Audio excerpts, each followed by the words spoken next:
And welcome to the Party Center Speaks podcast. This is the podcast for family entertainment centers and event venue owners, operators, managers, and staffers looking to grow their business. Want to learn about increasing booking parties, improving facility operations, marketing, and more? This podcast is for you. My name is Margaux, and I'm the marketing and content coordinator here at Party Center Software. In this episode, we are going to be interviewing PCS's president, Jon Radcliff. We'll dig into his background, his goals for 2026, and what's on the horizon for PCS customers. Welcome, Jon. How's it going today? Great. So glad to be here with you today. Looking forward to our discussion. Me too. It's the first podcast of 2026, so I'm really excited that you are our first guest. So we have a new segment called Party Starter Question. So we're going to start off with that. It's a little bit of an icebreaker. Okay. So let's just dive right in. What is a daily habit you swear by, even though you know it makes zero sense to anyone else? I get a lot of grief for this from my friends, but I think that my go-to has to be just early morning workouts. It's something I didn't think I would ever do after spending years doing athletics in my earlier age, but now that I'm a parent, I've got two kids and we're busy, the weekends are busy, afternoons are full of meetings. It is the only time of day that I can carve out for myself that I can reliably put in my calendar that is just always there to put me first and just keeps me kind of on point. So while it's a rough start to get it going, I would say, waking up early and just getting out the door and getting to the gym first thing is the best advice I have and best thing for me recently. That's awesome. How many hours of sleep do you get a night usually? 6 Okay. max. Max. All right. Max. I can operate pretty well off 6 hours of sleep, and I'm up at 5, so kind of work backwards from that depending on when I'm starting to crash. I can feel it when I need to get in bed. If I go under 6, it does affect me the next day. I can feel it. For sure. Yeah. I feel like I can't operate anywhere, under 8 hours. So good for you. So let's start with your journey. How did you first get into the family entertainment or attractions industry? It was actually pretty random. I met Scott Drummond back in 2018, maybe 17. He was the original president and owner of Party Center Software back before we were acquired by Full Steam. And I had met him just kind of by living in the same area. They were looking for a new software development manager. And while I didn't have any like FEC real world experience other than taking to my kids and to birthday parties all the time, I had a lot of crossover with what they were looking for a technical background to come in and kind of inject some new energy into the platform and the team. And so I just kind of fell into it. And, Scott and I hit it off. We had a lot of meetings and a lot of back and forth, and ultimately felt like I could do a tremendous amount of good for the company. And I'm so glad I committed, and I'm so glad I joined because it's been an amazing journey. Awesome. And before stepping into the president role, what were some of the key positions that you held at PCS, and how did each one shape you to how you lead today? Sure. Well, I started out with just the software development manager title in the team, and that was really my job, was to come in, fix the platform, start to look at how we can modernize it, and add a bunch of protocols and workflows for the team to help the development reduce production bugs, smooth things over. And at the time, we were in Rackspace physical server, so moving it into Azure or AWS. We ultimately chose Azure, but that was a big part of what I needed to accomplish as well. I had a lot of experience working with legacy platforms or older technology from my previous jobs and previous careers. Um, and so that really translated exactly into honing in on what I think we could change quickly within the system, what I could change for the team. First 2 years was really about stabilizing the platform. I thought it'd take less time, but it took actually quite a bit of time to put a lot of things into maintenance mode, reduce the production problems, get into the cloud, and allow the system to scale easier while we started to iterate new features. From there, I moved into like a product manager role and ultimately into a vice president of product for the company, having a much more overlook of the onboarding, the support, the training, the sales cycle, the handoff, as well as the development. So kind of bringing it all together and just continuing to improve the process and really reduce friction and operational efficiency. And then from there, had the opportunity to interview for the president's job. Awesome. Yeah, it seems like you've been in kind of every different area of PCS. So that's amazing, especially as you are becoming the president or are the president. So stepping into the president role, it's a huge move. What made this the right moment for you, and what is the mission that's driving you right now? Yeah. Ultimately, I think when these opportunities come along, and if your heart's in it, you should always jump in with both feet. And I love this company. I love what we do. I love the direction we're going as well. I feel really passionate about the strategy we've come up with as a company and where we're going. And I think it's absolutely right on track with where we need to be doing. Um, and I think that that is what gave me the confidence to just go for it and not look back. Whether I would have been handed the position or not, I knew that my heart was in the right place. I wanted the best for the employees, the best for our customers, the best for the platform.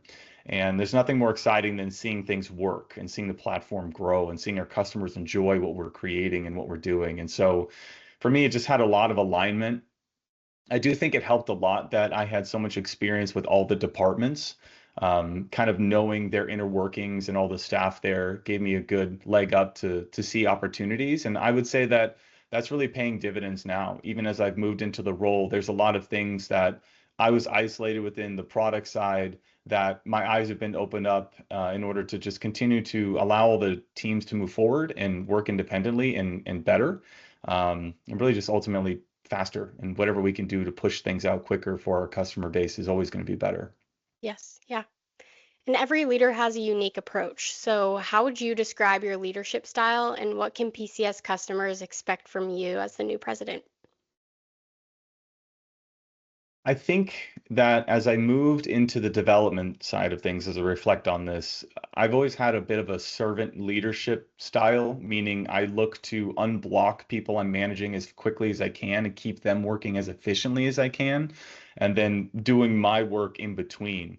That has to shift a little bit as you move into more of a revenue generating role, but ultimately it's still the same. I want every department to operate efficiently, to bring up the issues that are blocking them from doing that, and for me to get involved as needed to undo that. But also enabling people to do what they think is right. I don't think that people can work efficiently and do their job to their best of their ability if they feel like they are handcuffed or that there's a lot of red tape of around what they need to do. So setting parameters around clear expectations, but also really making sure that they understand that they have leniency to do what they think is best, and then to bring up problems that we can all attack those issues as a group, I think allows me to keep oversight, but empower employees to move as fast as they can, and to do what they think is best in all those situations. Yeah, and I'm sure, all of your employees, I mean, that's something that they really look for in a leader. So that's great. Do you take any like inspiration from any of the past presidents, like you mentioned Scott or anybody? Absolutely. I think that you, I think that we take inspiration from everyone that we work with, whether it be someone you manage or a previous person you've reported into. Even at my previous companies, there are things that I go through during my week where um, I might be thinking about how someone I really respected handled the situation with either their communication or their attitude towards leadership. And that gives you a lot of perspective if you look up to a lot of people and you have good insight to how they operated and why you respected them. Trying to embody that to make sure that you're steering the ship correctly, but also emotionally on point as well. Those are really both important, both from a revenue perspective, but I also think being connected with your employees and having them feel like they can connect with you to tell you what they need. So I would say that, it's definitely heading in the right direction, and it's only been about 8 months so far. But I think that I've had a lot of really good examples of prior leaders. Scott being someone that was incredibly unique with his leadership style. He was pretty fearless. Rebecca, who was very bright in terms of the sales cycle and the marketing solutions, which are still something that we're depending on and growing very quickly for today. And then, in terms of other people I've worked with in the technology sector, um, technology is expensive to develop, and there can be a lot of time and energy wasted. So honing in on the things that work well to reduce waste allows us to deliver faster and more accurately. And there's a lot of people that I would say that I think about frequently. How would they handle this situation to reflect and help guide me? Yeah, 100%. Great answer. So you speak with operators all the time. What have you learned from those conversations that's guiding your priorities? Our operators and our customers are very busy people. A lot of them are either opening a location for the first time, or they've been successful enough to open multiple locations and everywhere in between. Um, they're usually extremely busy and their time is difficult to get. So when we get 5 to 10 minutes, if they call the support line, we want to make sure that we're listening to their issue and solving their issue as quickly as we can while avoiding all the situations that waste their time. For example, we're really good about not trying to upsell during a typical support conversation. That's not something that we want to do. We want to solve their problem as quickly as we can, and we also really make sure that we call them back if they've got a line of people that they're trying to service, but they have an issue. They have a lot of confidence that if they connect with the support person on our side, we can take the issue, we'll ask for a callback number, we'll work on that issue and call them back with any sort of resolutions or actions if we need to help from them in order to fully resolve it. So I think the other part of it is that there's so much that goes into running an FEC. So beyond just the normal headache of running a business and managing staff, and most of our customers have younger staff, teenagers that are working in these facilities, maybe one operations manager. There's a lot that they don't know, and it's hard to sometimes bring your head above the noise in order to look forward as a business owner. So marketing, website maintenance, your online reputation, digital advertising, what you could do to strengthen your business and put things into place that are not currently being utilized to the best of their ability, or maybe you have someone that handles your social media, but you're not really looking at your trending data. I think all of those things I can reflect on and say that there's a big gap in the FEC world and owner and operators, because those are skill sets that take time and they take energy to really develop. And so our operators are very time consuming, people. They need a little bit of free time themselves, and we don't want to fill that with a lot of tasks from our company. We try to make our software easy to turn on and configure when they have the time. They often, I think, don't always capitalize on marketing services to their best ability because sometimes there's an upfront cost. But we've seen that pay huge dividends for a lot of our locations that are using our services on that front. And the data shows it with ROI on party bookings or other things. So ultimately, empathy, making sure that we hear them, that we're very aware of their time commitments, trying to make sure that if they carve out time to meet with us, we make those connections. Even if it's just 10 minutes, a phone call can sometimes save a lot of work over email back and forth, because we all know that can be time consuming as well. So they're busy people, they're hungry people, they're very savvy people. They're not afraid to solve a problem, to throw some manual work at it, and grit. I think a lot of our business owners are very gritty. They know how to get the job done and do what it takes in order to, make payroll and bring in the revenue. Yeah. And I know you went to your first IAPA this year. So how did it feel to, talk to your customers and operators in person? It's wonderful. I think it's fantastic to be able to shake hands with people, meet them eye to eye, and hear their story on more of a personal level. Um, there's some customers that I was able to meet that have been using our system for over 10 years, and that is just fantastic to hear their feedback. All the changes we've gone through in terms of leadership and software, they've been there through all of it. So hearing their story and how their own business has grown during that time frame is just fantastic. I would say that I got a lot of the conversations about things that they wish the system did, new things to add, which I actually really do enjoy hearing as a product person. It always provides insight and perspective into where we're steering the ship and if we're heading in the right direction. Um, but they're all looking to make their lives easier, to be able to make money easier, to be able to report on everything easier, and really just get to a point where they aren't having to do so many manual tasks week to week in order to manage their business. There's a lot that I do that's still manual tasks every month.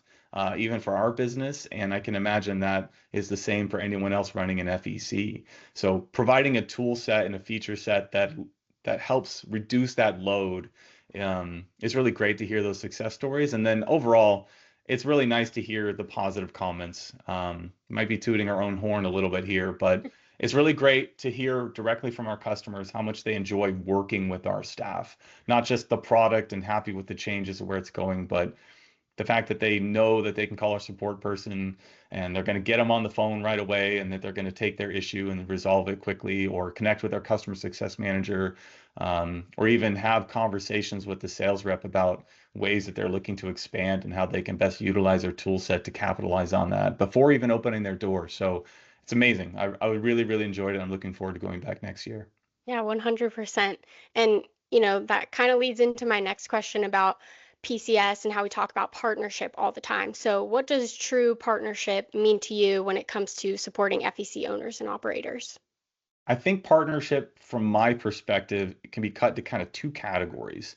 One, I would say, is integrations. Like, who do we integrate with? FEC operators use a variety of services. Maybe a waiver solution, a point of sale solution, an HR solution, payroll solution. So there's a lot of different things that they are logging into and having to use on a frequent basis. And for me, a partnership with a company that we want to encourage our customers to use, I think there has to be a revenue alignment between those two companies where they're not fighting over winning the business from the customer. So is there a clear delineation of responsibilities and handover to make sure that it's seamless and both companies are moving forward to solve the customer needs without having to fight for revenue from the customer? So I think that's one part, and being really strategic about who you partner with to make sure that they're a stand-up company. The second thing is partnering with our customers, because we look at every customer as not just someone using our system, but a true partnership. Because we are into software and marketing and payments, we do well when our customers do well. And we love that because it encourages us to help push them. If we see someone's sales kind of stagnate for a number of months, well, we're going to look into that from a customer success perspective. What can we do? Can we encourage them to maybe tune their party pricing or their online profile? Maybe they got a bad review online that they're not aware of that's turning business away. So anything we can do to bring attention to that customer and then provide tools in order to help them overcome that to continue to grow. So partnership for us is truly about providing the services that the customer needs or wants at this point in time, and then using those services to the best of their ability and our ability to help them truly grow. Um, there are some customers that grow so big they need to leave us and they go create their own solution. That's happened, and that's an amazing success story. And we're really happy to be a part of that process. And it's also pretty amazing the number of customers that come back, that go and try different solutions and then come back. Those are my favorite success stories because they miss that partnership when they leave us. And I think that they understand that they only have one phone call to connect with somebody over payments or marketing or software. And that just makes their life easier, kind of going back to the busy FEC owner and operator. Um, so partnership for me is really, it's a lot of things. And ultimately it's creating great services at reasonable prices in order to help our customers grow. Right. That's what we see as a partnership. hmm Yeah, awesome. So, from where you sit, what is the biggest shift happening in the FEC industry as we head into 2026, and how should owners be preparing for it? Well, I think it's kind of twofold. Things were really interesting post-COVID for a number of years, and they seem to be calming down and getting back on track a little bit to where they were, but ultimately things have changed. Cleanliness is a really big deal to a lot of locations. And almost publicly letting people know what your cleaning structure is for your facility is a big deal, especially if you have small children. Um, there's not a month that goes by where I'm not worried about my kids. Wash your hands. I don't want to get sick. I don't want to be taken out for a week. So I think that that's something that's come up in a lot of conversations that I hear that's interesting. That is a little bit of a shift post COVID. The other thing that everyone's talking about is AI, right? And injecting itself into every industry, everything you can think of. And while there's so many different ways to use AI, there are an amazing amount of free tools out there that you can apply as a business owner to just use and to try out. And so I think AI is going to be really interesting over the next couple of years, as everyone thinks it's going to be interesting. How it changes our industry, I think, is to be determined. But we'll get better analytics, we'll get better insight. Perhaps we can have better ways of solving problems through AI by, finding solutions quickly through knowledge base articles and whatnot. Um, but it's also interesting because it's starting to shift how people need to optimize their search engine optimization. Because a lot of people, if you look at Google Trends, they aren't using just Google for their internet searches. They're actually just going to ChatGPT or Grok or somewhere else, and then they're finding the results from that. So I think tuning your business so that you get populated into the results for AI is also an important piece. That'll be interesting to continue to watch how it shifts our landscape. Yeah, super interesting. Yeah, I'm very interested in it myself. I know that, some businesses out there are thinking, AI can replace all of these things, but actually just using it as a tool alongside what you're already doing, that's the most important thing. So definitely yes, AI. If you had to describe PCS's direction for 2026 in just 3 words, what would they be and why? I know this one's kind of hard. Oh, okay. It's really tough to boil it down to 3 words. I'm gonna say first is focus. We feel really good about where we're going and what we're trying to accomplish from a sales perspective, a customer success perspective, support, and software. And focusing on that with each department, and then making sure all of our departments are aligned on what we're trying to accomplish is a really big deal to me. And we have buy-in from all those departments too on what we're trying to accomplish. So that's great. I think the focus of the company is really aligned extremely well for 2026. The second one has got to be growth. Everything that we're creating and what we're doing is centered around growth and trying to not just expand to new customers and new territories, but ultimately adding more features to help our customers grow as well. We know that as we add features and feature sets and customers turn those on, there's all sorts of new opportunities that can open the door for our customers to bring in additional revenue and grow themselves as well. And then the last one I think is it's probably continuing with the word empathy. We say that word a lot around here and in our management meetings to make sure that we're centered on our customers and what they're going through and trying to put ourselves in their shoes. I think it gives everyone on every single team a lot of perspective on how to handle a situation, how to talk to a customer about something, especially if they're really frustrated, trying to understand their mindset as they approach a problem and how we can best help them solve that issue is something that we'll continue to push and reinforce and train on in terms of conversations and how to handle situations with our customers to best let them know that they're heard. And I think that also helps propel us into reacting quickly because, fast turnaround when you have a customer issue is always thankful. They're always thankful to get something solved quickly rather than have it take 1 to 2 weeks. And so we'll continue to push on that. Those are the best three I think 100%. I could boil down Yeah. right now. No, that was great for sure. And, I really like that last answer. And it kind of also goes into my next question. What strengths within the PCS team give you confidence that we can deliver for our customers in 2026 and beyond? We have an incredibly talented group of folks working here, and I'm sure that every president would say the same, but I know that I can say that with absolute confidence. We have so many people that are so dedicated to the success of the platform, the company, our customer success. It's amazing to watch and observe and to continue to encourage. So, I know that we can handle just about anything. We've pivoted multiple times. We do not bat an eye when we have to change and implement change, even operational change as we gut certain features and add new features that we use only internally, like our CRM or even our email systems. There's very little complaining. There's very little, you know, back and forth about it. We kind of understand that these things are coming. It's the path forward and doing what we can to get up and running as fast as we can. So it gives me a lot of confidence that we've got the right mindset to continue to tackle problems as the landscape changes and as features come about and as more competitors evolve in the space. Everyone here is here to win with PCS and help our customers win too. So, that's one of the hardest things I think as a leader, to keep people motivated and moving in the right direction. Luckily enough, I've been able to walk into a company that has such an amazing culture and example there. I just have to give it a little extra push and continue to support it rather than change it. Yes, yeah. And we both know firsthand how hard the whole team has been working this year, as 2025 comes to an end. So, without giving away too many secrets, what is one Party Center software improvement or initiative for 2026 that you're most excited for our customers to experience? It's a tough one. Okay, I'll pull back the curtain a little bit.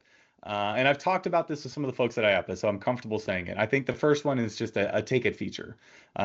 We do a fantastic job with online booking and reservations for birthday parties or events, and a ticket feature is going to allow that just extra little oomph for our locations to be able to use our system rather than have to lean on maybe an external system or a competitor. And so we're looking to roll out a solution that what we call is a minimum viable product, meaning what can I deliver that's going to solve the need for the majority of our customers, if not all.